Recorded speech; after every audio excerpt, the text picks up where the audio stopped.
the first 3 of the 33 degrees of the ancient and accepted Scottish Rite. It's often said that Freemasonry is a beautiful system of morality, veiled in allegory and illustrated by symbols. We read in Masonic books and hear in Masonic lectures that the primary goal of Freemasonry is to take good men and make them better. But how do we do that? We teach them. We educate our members using our ancient teaching methods to improve ourselves, chip away at imperfections, and make us better human beings, better members of society, and consequently happier. One area of Masonic education that I would like to explore today has to do with the nature of Masonic rites. I find today that many in the U.S. confuse or have but limited understanding of the actual differences between a Masonic rite and an independent body. They are different animals. In the U.S., many to most consider an independent body as pretty much anything other than a craft lodge. Repeatedly I read in U.S. Masonic publications and hear in lectures that the York Rite and the Scottish Rite are appendant bodies. When questioned as to why these two rites are considered appendant, I'm normally either given a blank stare or told that anything other than a craft lodge is defined as an appendant body. Of course, organizations such as the Shrine, the Grotto, the Eastern Star, and many other like organizations are also considered appendant bodies. With these organizations, I completely agree with how they are identified. But let me explain why I do not consider the York Rite and the Scottish Rite as appendant bodies. Both the York Rite and the Scottish Rite are Masonic rites or systems of Freemasonry. A rite or a system of Masonry is a collection of unique rituals beginning in the eminent apprentice degree and concluding in whatever is their final degree. The Scottish Rite and the York Rite are both considered as Masonic rites because they both begin in the eminent apprentice degree. The Shrine, Grotto, Eastern Star, and other like bodies do not begin their first actual degree or ceremony in the eminent apprentice degree. As a prerequisite, many of these organizations require membership in a craft lodge, meaning having obtained the Master Mason degree. And here is the source of a long-held confusion. Let me explain. A Masonic ritual is the script that is used to confer degrees, open lodges, and is the words of our catechism, while a Masonic craft ritual is normally viewed as one that will contain the Hieroglyphic legend. The actual words and actions of the ritual, or script, can change quite a bit depending on who is the author or the editor of that ritual. While the 3 craft degrees are similar to each other and follow a logical storyline, they can be quite different than other rituals of the same degrees. These differences can be looked at as the different rites of Freemasonry. You can think of it as different ways of telling the same story. When speculative Freemasonry is taken from England to France in its very early days, a language problem existed. It was necessary to translate the early English rituals into French if there was going to be any hope of successfully spreading Freemasonry in France. It would seem that when this translation was done, some consideration for the French culture was given. When we compare early English rituals to early French rituals, it's very easy to see the French rituals are more theatrical in nature. The French rituals also spend more time on symbolism than do the English ones. I believe that this has much to do with the two cultures, and the differences in the rituals were reflections of the differences in those two cultures. We can trace quite different rituals or rites existing in the world today from both early English and early French rituals. But for the point of this study, we will confine ourselves to those rituals that exist in the United States today. If we look at Freemasonry that existed in what would become the United States of America just after the American Revolution, we can see some interesting developments. Most all of the Freemasonry that existed in what would become the United States came from either England, Ireland, or Scotland. While variations in these rituals existed, they would all seem to have come from the same basic source.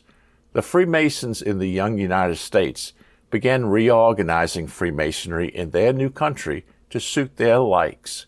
Some consideration was given to having one Grand Lodge for the entire country, but it seems that the final plan was to mirror the examples of the organization of the new government, meaning more consideration for the states. With that, it was felt that one Grand Lodge per state was the best choice.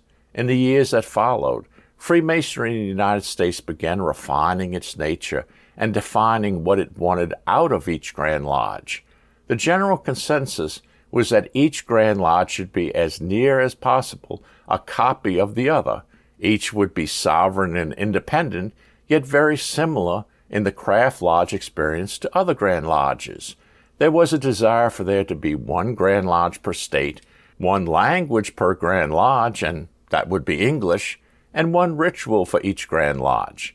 When we try to understand why they wanted the early Grand Lodges to be set up this way, we can't look at any of the ancient charges for answers.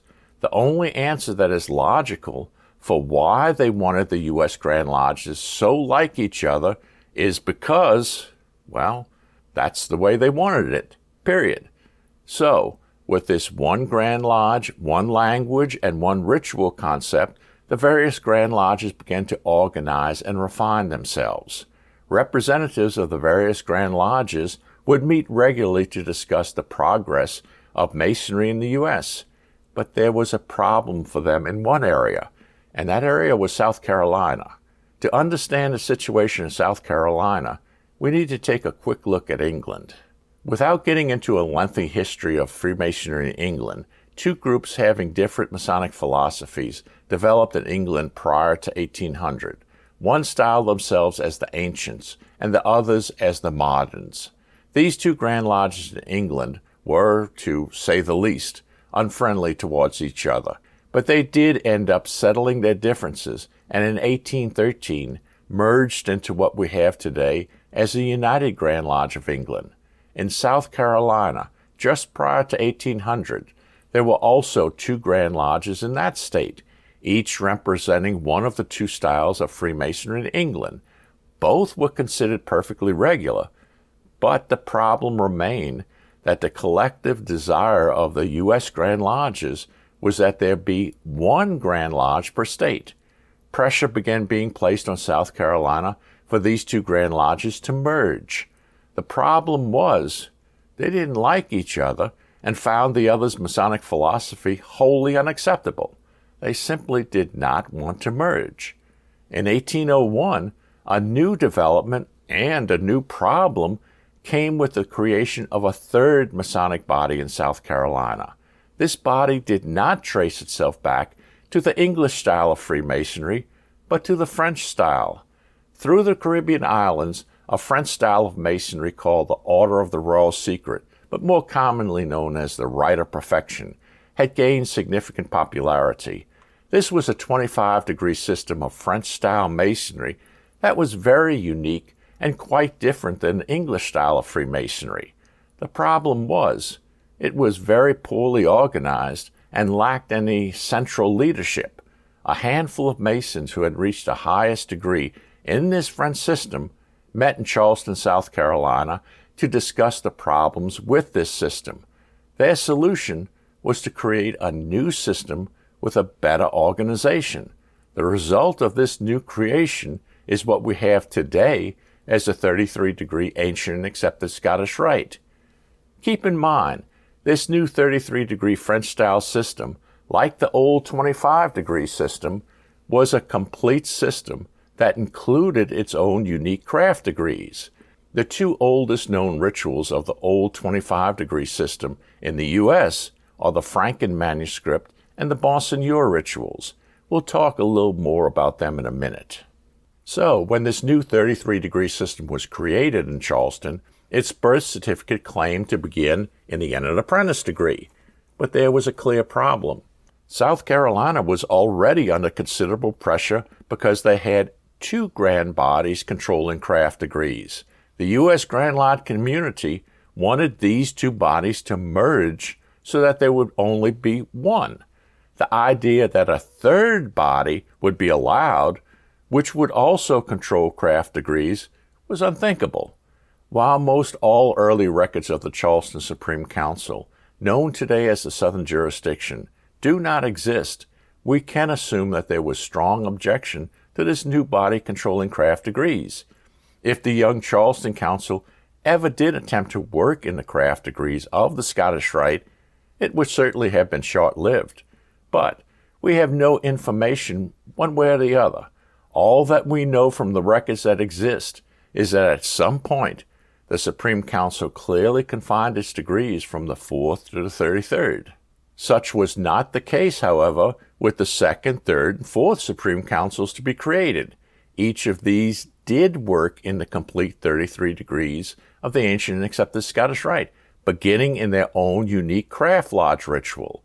The 2nd and 3rd Supreme Councils were located in the Caribbean islands, and the 4th was the Supreme Council of France. Finally, the 2 Grand Lodges in South Carolina did merge into one, and the Charleston Supreme Council did not work in the craft degrees. So all was well in U.S. Freemasonry, at least for a time. New Orleans was founded by the French in 1718. The first documented evidence of Masonic Lodge in New Orleans was 1752. The area was French in language and nature. Likewise, so was the Freemasonry. The Grand Lodge of Louisiana was created in 1812 by 5 French-speaking lodges. The Grand Lodge itself was French-speaking and organized much like many of the European Grand Lodges. Like so much of the early history of the Scottish Rite, great holes exist in the early history of Louisiana Masonry. Many aspects of early Louisiana Masonry remain a mystery to this day. For example, in which ritual or rituals did these early 5 lodges work? Or even, in which ritual did the Grand Lodge itself originally work? We simply cannot answer with any certainty. And this brings us back to what was mentioned earlier about the Franken manuscript and the Monseigneur rituals. These 2 early documents are collections of rituals of the older Order of the Royal Secret. The 25-degree system from which the rituals of the 33-degree ancient and accepted Scottish Rite built upon. The 2 collections date from around the same time, but clear differences exist in them. I won't go into any technical differences in the rituals themselves, but I will mention 2 very clear and obvious differences. For one, the Franken manuscript is written in English and the Monseigneur rituals in French. The second clear difference is that the Franken manuscript begins with the 4th degree and the Monseigneur rituals with the 1st degree and an apprentice degree. It would seem that the Franken manuscript was written in English and began in the 4th degree out of awareness of the preference of the U.S. Masons. The Monseigneur rituals were, however, worked in an area that was not bound to these customs. They were free to work in French and the complete system. While we cannot be certain as to the actual ritual of the early Louisiana lodges or the Grand Lodge itself, we can make certain reasonable assumptions. The rituals would have to have been valid and accepted rituals to the Masons of the area. They would have had to have been available, and they would have to have been in the French language. The Monseigneur rituals fit the bill in each of these cases. While it is impossible to say with certainty, it is very possible that this ritual, or one very similar to it, was the Louisiana Masonic ritual at the time of the creation of the Grand Lodge of Louisiana. While there are many holes in our understanding of early Louisiana Masonry, there are bits and pieces of information that can help us with this puzzle. We know from discovered records that La Benefice Lodge No. 1 was created in New Orleans in 1807. It was created by Sovereign Grand Inspectors General under the jurisdiction of the 1804 Supreme Council of Kingston, Jamaica. This Supreme Council was the 3rd council to be created and was in full relations with the Charleston Supreme Council. In 1809, the same SGIGs created a Lodge of Perfection in New Orleans, and then in 1811, a Grand Consistory. This 1811 Grand Consistory exists today as the Valley of New Orleans. This 1807 New Orleans Lodge was a craft lodge of the ancient and accepted Scottish Rite, and it is the first such lodge that we can reasonably verify. But while this lodge existed at the time of the creation of the Grand Lodge, it was not one of the 5 lodges to create the Grand Lodge of Louisiana. The records are silent as to why they did not participate. The lodge did, however, merge with the oldest of the 5 lodges that created the Grand Lodge, Perfect Union Number 1, not long after the creation of the Grand Lodge. Another bit of evidence that we can point to is the reaction to New Orleans Masonry by those Masons who came into New Orleans from other parts of the U.S. The 1803 Louisiana Purchase brought in an influx of American merchants and travelers to New Orleans, many of whom were Freemasons. But the Masonry they found in New Orleans was at first perplexing and then frustrating. By the early 1800s, Freemasonry in the U.S. was settling into the concept of one Grand Lodge, one language, English, and then one ritual. That one ritual was hammered out and became the Preston Webb ritual, which is the core of most U.S. craft lodge rituals. But this was not the case in New Orleans. In New Orleans, the traveling Masons not only found lodges working in different languages, but also different rituals. It was, to say the least, confusing for them. The English-speaking Masons traveling to New Orleans wanted their Masonic experience in New Orleans to be the same as their experience in any other American city. For the New Orleans lodges, and even the Grand Lodge, they saw the demands of the English-speaking Masons to be at least rude and bordering on un-Masonic. It was an impasse. The Masonry that was being practiced in New Orleans was the same as it had always been practiced. In addition, it was the same Masonry that was being practiced in Europe. The friction between the two groups turned into open hostility, and the Grand Lodge's position of allowing the lodges to work whatever ritual they chose came under strong attack. By the early 1830s, the Grand Lodge realized it needed to do something regarding the rituals worked by the New Orleans area lodges. The Grand Lodge needed to take charge. The solution of the Grand Lodge was to create a governing body within the Grand Lodge for the supervision of the rituals worked by the lodges.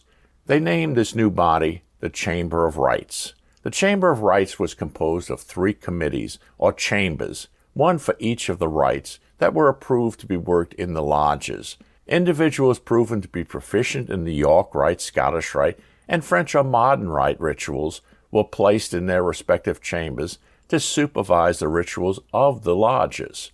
The Grand Lodge saw this as a responsible solution to the problem and was satisfied. The English-speaking Masons, however, were very dissatisfied. They saw this Chamber of Rites as only making matters worse.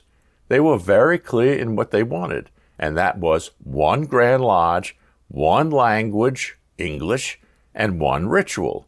They wanted the Scottish Rite and French Rite rituals purged from the Grand Lodge of Louisiana. The situation became so hostile that the Grand Lodge became fractured and split into groups. The mid-1840s saw a second Grand Lodge created in New Orleans along the lines of the wants and desires of the English-speaking American Masons. The events that followed are extremely complex and lengthy. For this paper, it is enough to say that extremely unfortunate times were faced by Louisiana Freemasonry. For the next 40 to 50 years, and in some cases longer, extremely bitter feelings were felt on all sides of the issue. The French Rite ritual was either driven out or merged with other aspects of the Scottish Rite. All non-English and non-York Rite rituals were eventually confined to one district created in the New Orleans area, the 16th Masonic District. Today, the 16th Masonic District of the Grand Lodge of Louisiana is composed of 10 lodges working in the ancient accepted craft rituals. Certainly, the Grand Lodge of Louisiana has the largest number of craft lodges working in the Scottish Rite ritual of the U.S. Grand Lodges, but it is not alone. The Grand Lodges of New York, California, and Hawaii also have verified Scottish Rite ritual craft lodges. Outside of the United States, the Scottish Rite Craft Lodge ritual is one of the most popular rituals for well-recognized Grand Lodges in Central America, South America, and Europe. So, why is the Scottish Rite craft ritual so rare and in some cases outlawed by some U.S. Grand Lodges? The ritual is profoundly rich and symbolic. It does nothing but add beauty and deep meaning to our teachings. I believe that in many cases, the real answer has been forgotten or twisted with time. I believe that one answer is just because. Another answer is long-held disapproval for reasons long forgotten. Yet another answer is that some consider the Scottish Rite craft ritual to be irregular. But the common Masonic practice is to find bodies, either regular or irregular, not rituals. But in the end, the heart of the problem is far simpler. I believe that in the very early days of our country, a decision was made to do something. It was a decision that we should all be the same. Everything and everyone who was the same was good. Everything and everyone who was different was bad. It's as simple as that. Of course, the problem is that we are not all the same. In the case of the first 3 degrees of the ancient and accepted Scottish Rite, it may be that we need to know more.